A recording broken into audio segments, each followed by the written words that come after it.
Cancer can suck it.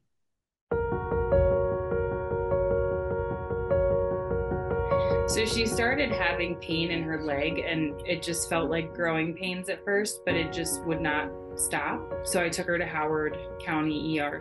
I told the doctor there, like, want to make sure it's not Lyme's disease or, something broken. And she just looked at me and said, well, I'm not really worried about those things, but I would like to do an x-ray and rule out a bone cyst or a bone tumor. And I was like, what? Because we never thought that at all.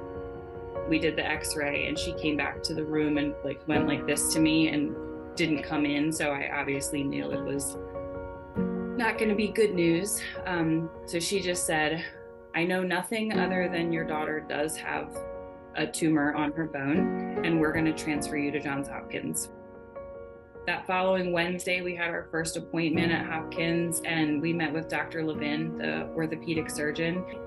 They thought it was Ewing's at first, but then pathology confirmed that it was osteo, and now we're here. She's 5 weeks yesterday, post surgery.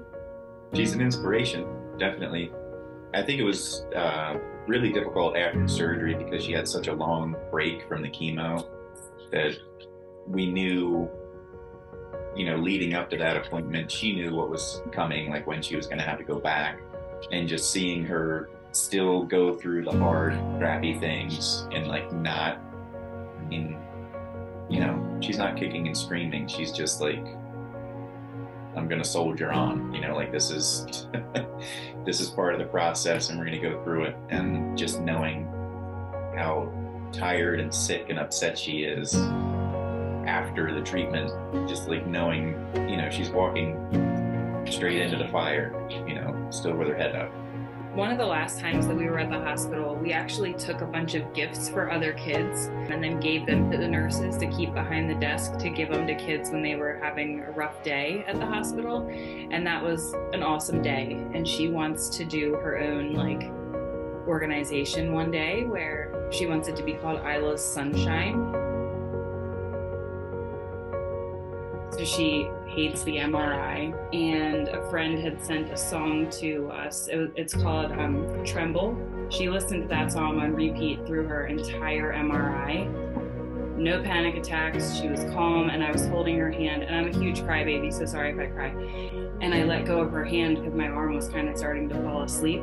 And later she goes, this was the weirdest thing, but when you let go of my hand, I felt like someone was still holding my hand, only it didn't feel like yours, it was bigger like Daddy's. And I was like, okay.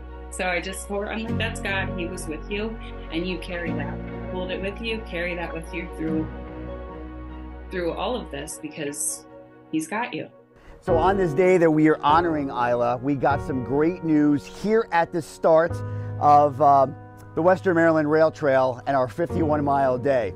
Isla, who had surgery for osteosarcoma on her leg, just got permission from the doctors to put 50% of her weight on her leg for the first time in months. Is that awesome?